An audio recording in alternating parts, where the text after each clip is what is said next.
शीत सत्र के दूसरे दिन विधान भवन के परिसर में राजनीतिक माहौल गर्म नजर आ रहा है। ऐसे में इस वक्त एनसीपी शरद चंद्र पवार गुट के नेता शशिकांत शिंदे की प्रतिक्रिया सामने आ रही है।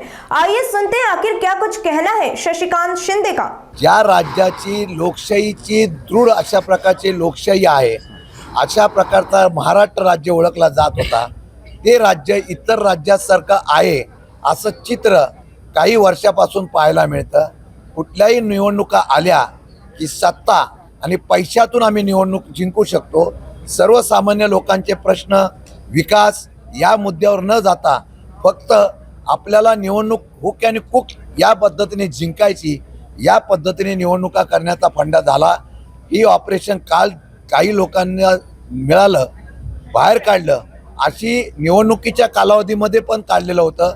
विशेषतः पोलीस संरक्षणामध्ये सुद्धा पैसे वाटप होतात या तक्रारी झाल्या।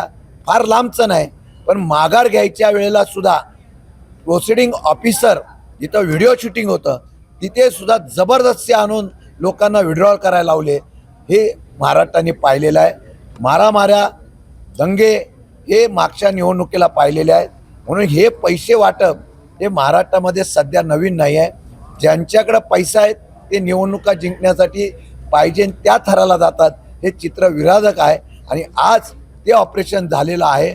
मला वाटतं या राज्याचे मुख्यमंत्री, गृहमंत्री असेल, इन्कम टॅक्स असेल, या सगळ्यांनी याची चौकशी करावी आणि यामध्ये जो कोणी असेल, सरकारच्या धाडस असेल तर त्यांनी करावं, नाहीतर परत वॉशिंग मशीनमध्ये परत त्याला साफ करण्याचा प्रयत्न होईल। आणि मला वाटतं की आता त्याच्यातून लोकशाही जिवंत राहील का नाही हे लोकांनी विचार करावा। या महाराष्ट्रामध्ये खून, दरोडे, बलात्कार हे सर्रास चालू आहे। भीती राहिलेली नाही, पोलीस हातबल आहे, कारण सरकारच्या लोकांचा इतका दबाव आहे। त्यामुळे मी काही केलं तरी माझ्या पाठीमागं कोणतरी बॉस आहे, म्हणून हे प्रकार घडतायत। संतोष देशमुखांची हत्या झाल्यानंतर 1 वर्षानंतर सुद्धा एक आरोपी मिळत नसेल तर सरकारने खरं म्हणतं तर राजीनामा द्यायला पाहिजे। या अशा आरोपीला पकडायला जर कोण अधिकारी फेल होत असेल तर त्याचा ताबडतोब कारवाई करायला पाहिजे।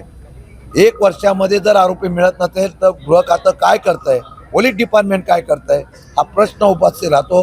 त्याचं कमी जास्त झालं तर तो त्याला काय म्हणजे कमी जास्त केलेलं आहे हे शोधणं सरकारचं काम आहे।